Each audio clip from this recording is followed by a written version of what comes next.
Business update చూద్దాం. దేశీయ stock మార్కెట్లు లాభాల్లో ప్రారంభమయ్యాయి. సెన్సెక్స్ నిఫ్టీ లాభాల్లో ట్రేడ్ అవుతున్నాయి. M&M, Shriram Finance, Divi's Labs, Bajaj Auto, Bharti Airtel షేర్లు లాభాల్లో ట్రేడ్ అవుతున్నాయి. ICICI Bank, Hindalco, HCL Tech, IndusInd Bank, Infosys షేర్లు నష్టాల్లో కొనసాగుతున్నాయి.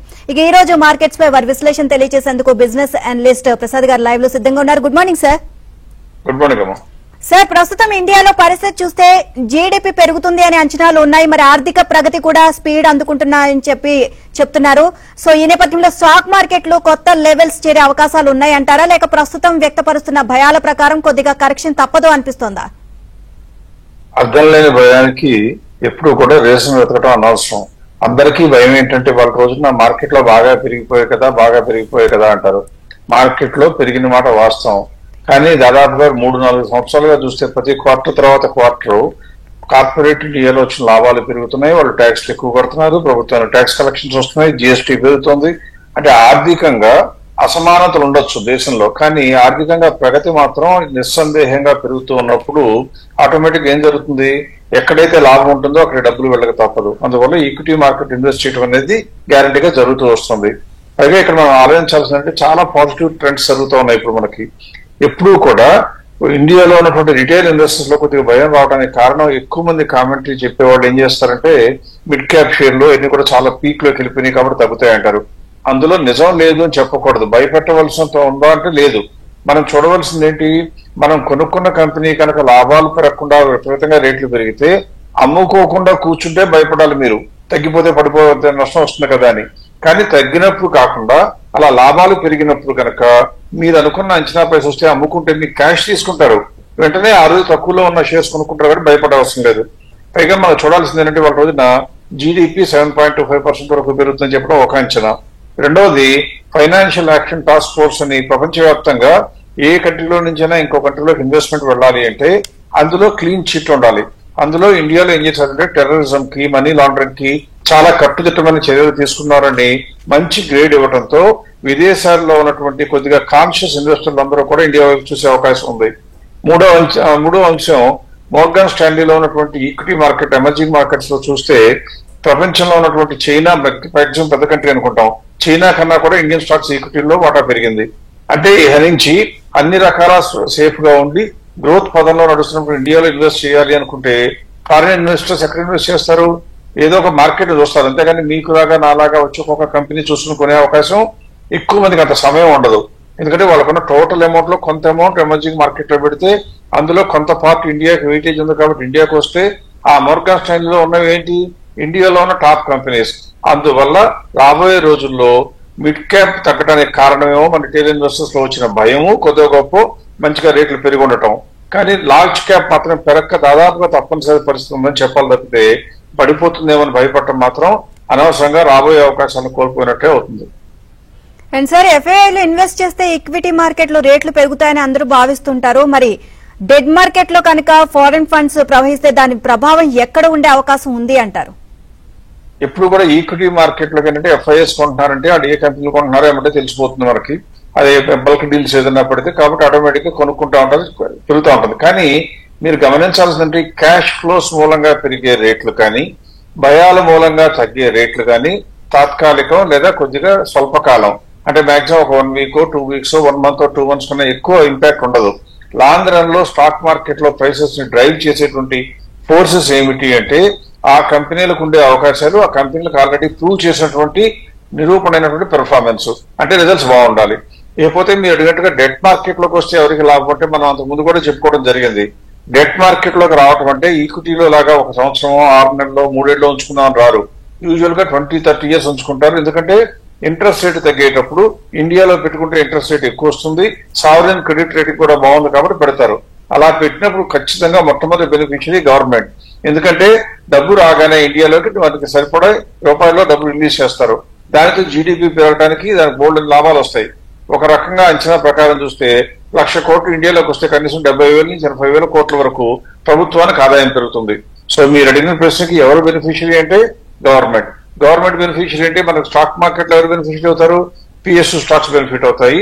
క్యాపెక్స్ లో, ఇన్ఫ్రాస్ట్రక్చర్ లోనో, రైల్వేస్ లోనో, డిఫెన్స్ లోనో, పవర్ లోనో ఉన్న కంపెనీలన్నీ కూడా పెరుగుతాయి. సో ఇండైరెక్ట్ గా ఈక్విటీ మార్కెట్ కి వస్తుంది. కానీ డెట్ మార్కెట్ లో మాత్రం జరిగేది ఏంటంటే ఎక్కువ రేట్లకు వాళ్ళు కొనుక్కోక తప్పనిసరి పరిస్థితి వస్తే అంతకుముందు డెట్ కొనుక్కున్న వాళ్ళు అమ్ముకుంటారు కాబట్టి ఆ క్యాష్ అంతా మళ్ళీ ఈక్విటీలోకి రాక తప్పదు. ఇక్కడ ఒక సందేహం కూడా చెప్పారు ఎవరో, నేను దాదాపు ఇంట్రెస్ట్ రేట్ తగ్గిస్తారు ఇండియాలో కూడా అంటే ఇన్ఫ్లేషన్ పెరుగుతుంటే ఇంట్రెస్ట్ రేట్ తగ్గదు కదా అని ఒక కామెంట్ రాయడం జరిగింది.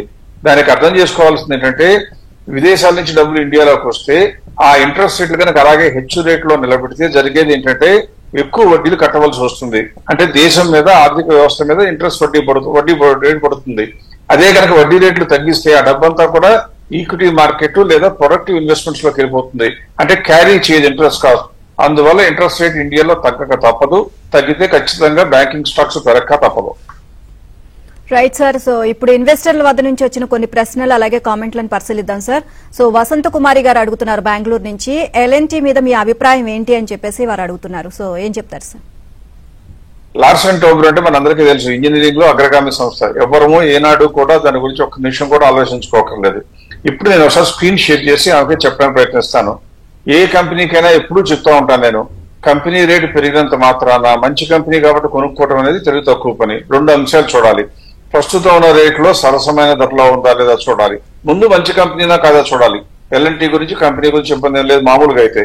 కానీ ప్రస్తుతం ఉన్న వర్కింగ్స్ చూస్తే మాత్రం లాస్ట్ 4 quarters లో చూస్తే ఎర్నింగ్స్ తగ్గుతా ఉన్నాయి. మీరు కనుక ఇక్కడ స్క్రీన్ మీద ఉన్నది అంకెలు చూస్తే 7.11 ఉన్న మార్జిన్ 7.07, 7.04, 6.96 పడిపోయింది. అంటే మార్జిన్స్ తగ్గుతున్నాయంటే టాప్ లెవెల్లో కాంట్రాక్షన్ వస్తుందని అర్థం. కాబట్టి ప్రస్తుతానికి అది గ్రోత్ లో లేదు.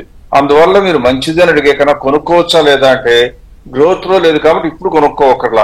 కాకపోతే రాబోయే రోజుల్లో అవకాశాలు రావా అంటే రాబోయే రోజుల్లో వచ్చే అవకాశాల కోసం ఇవాళే కొనుక్కుని ఉంచుకోవడం అనేది నా లెక్క ప్రకారం ఈక్విటీ మార్కెట్లు ఆ కంపెనీల మీద ప్రేమ ఉంటే కొనుక్కుంటారు. కానీ నిజంగా డబ్బు మీద ప్రేమ ఉండి డబ్బు సంపాదించాలనుకుంటే ఇటువంటి స్టాక్ కన్నా కూడా వేరే స్టాక్స్ కొనుక్కోవడం మంచిది. పైగా దీనిలో ఎంత ఉంది, ఫెయిర్ వాల్యూ చూస్తే 3,975, అంటే గ్యాప్ ఓన్లీ 5%. కాబట్టి గ్రోత్ లో లేదు, గ్యాప్ లేదు, కొనడం అనవసరం.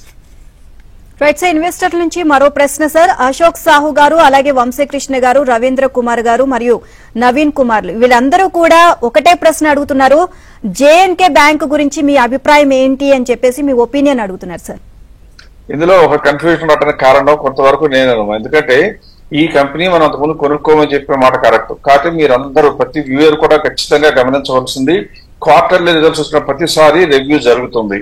జరిగినప్పుడు దాని ఫెయిర్ ప్రైస్ తిరిగి నిర్ణయించబడుతుంది.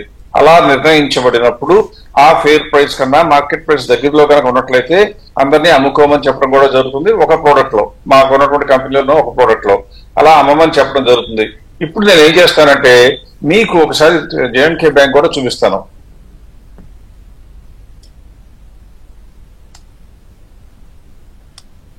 జేఎన్కే బ్యాంక్ కనుక చూసినట్లయితే గ్రోత్ లో ఉంది అని చెప్తున్నానంటే మంచి కంపెనీ. ఇప్పుడు కూడా రేటు తగ్గినంత మాత్రమే మంచి కంపెనీ కాదని చెప్పడం కాదు. ఇవాళ ఫెయిర్ వాల్యూ ఎంత ఉంది, 122. ఇప్పుడు ఎంత ఉందండి, 105. ఇప్పుడు అమ్మాలా, అమ్మకూడదు. మరి మీరు అప్పుడు ఎందుకు అమ్మమని చెప్పారండి అంటారేమో. ఏం చెప్తున్నాము, రిజల్ట్స్ వచ్చిన తర్వాత ఫెయిర్ వాల్యూ డిసైడ్ అయిన తర్వాత ఆ కంపెనీ కనుక ఫెయిర్ వాల్యూ కన్నా ఎక్కువ ట్రేడ్ అయితే అమ్మాలి అని చెప్తున్నాం. ఈ రిజల్ట్స్ వచ్చిన రోజున కనుక చూస్తే అంటే 2024 లో ఆగస్ట్ లో కనుక రిజల్ట్స్ వచ్చింది ఇద్దరికి, అప్పుడు చూస్తే ఆ రోజున 123.75 టచ్ అయింది. అంటే ఎందుకు అమ్మమని చెప్పాము ఆ రోజున, కంపెనీ బాగాలేదని కాదు, ఫెయిర్ వాల్యూ వచ్చింది కాబట్టి అమ్ముకోమని చెప్పడం జరిగింది. దానితోనే ఎక్కువ మందిలో కన్ఫ్యూజన్ వస్తుంది. మీరు గమనించాల్సింది ఏంటంటే ఆ రేట్ వస్తేనే అమ్మాలి. కంపెనీ బ్యాడ్ అయితేనేమో వెంటనే అమ్ముకుని బయటకు వెళ్ళాలి. అలా కాకుండా ఈఎంపీ ఫెయిర్ ప్రైస్ వచ్చిన తర్వాత అమ్మమని చెప్తే ఆ రేట్ వస్తే అమ్మాలి, లేకపోతే అట్టే పెట్టుకోవాలి. సో దాని గురించి కంగారు పడవలసిన అవసరం లేదు. కాకపోతే 123 కనుక వస్తే ఖచ్చితంగా బయటపడటం మంచిది. Right sir. మరో ప్రశ్న రాజా గారు అడుగుతున్నారు హైదరాబాద్ నుంచి. పూనా వాళ్ళ 420లో, జియో ఫైనాన్స్ 370లో కొన్నాను, హోల్డ్ చేయాలా, అమ్మేయమంటారా? అంటే ఇప్పుడు కూడా మీరు కొన్న రేటు మాకు చెప్పడం మూలంగా ఉపయోగం ఏమీ ఉండదు. ఎందుకంటే మీరు కొన్న రేటు ప్రకారం మార్కెట్ లో రేట్లు పెరగవు, తగ్గవు. సో కాబట్టి అది నేను సాధారణంగా కన్సిడర్ చేయలేను, చేయకూడదు. ఏ అనలిస్ట్ అయినా కూడా నా అంచనా ప్రకారం మనం చేయవలసింది ఏంటంటే ఇక్కడ నుంచి పెరిగే అవకాశం ఉందా లేదా అని చూడాలి. పూనా వాళ్ళ కనుక చూసినట్లయితే ఇప్పుడు మీ స్క్రీన్ మీద కనబడుతుంది. ఈ కంపెనీ గ్రోత్ లో ఉందా అంటే గ్రోత్ లో ఉంది. కాబట్టి మేము ఆల్రెడీ అప్రూవ్ చేసామా, కొనడానికి కూడా అప్రూవ్ చేసాం. మీరు కొన్నది 370లో, కాకపోతే ఇప్పుడు ఎంత ఉంది దాని ప్రైస్ ఇప్పుడు చూస్తే మనకు కరెంట్ మార్కెట్ ప్రైస్ 405 ఉంది. ఇప్పుడు ఫెయిర్ వాల్యూ 545, ఇంకా 34% స్కోప్ ఉంది. ఇప్పుడు అమ్మవలసిన అవసరం లేదు. అంటే దీనికి ఆన్సర్ ఏంటి, హోల్డ్. ఇంకొక కంపెనీ మీరు ఏమడిగారంటే జియో ఫైనాన్షియల్ అని అడిగారు. ఆ జియో ఫైనాన్షియల్ కూడా చూపిస్తాను.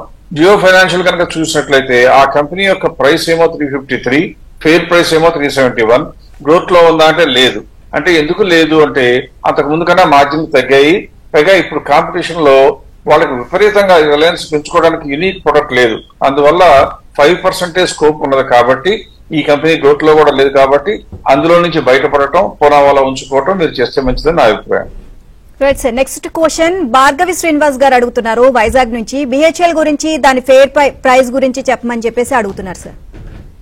అంటే బిహెచ్ఎల్ అనేది కూడా ఇప్పుడు రాబోయే రోజుల్లో అంటే గవర్నమెంట్ దగ్గర కనుక రెవెన్యూ పెరిగితే గ్యారంటీగా బాగుపడే కంపెనీల్లో ఒకటి బిహెచ్ఎల్. ప్రభుత్వ రంగ సంస్థ, పైగా ఇంజనీరింగ్ లో అది కూడా పెద్ద పెద్ద heavy industries heavy engineering equipment చేస్తూ ఉంటుంది కాబట్టి ఇందులో కనుక చూస్తే ఇవాళ రోజు వరకు చూస్తే గ్రోత్ లో ఉంది కంపెనీ.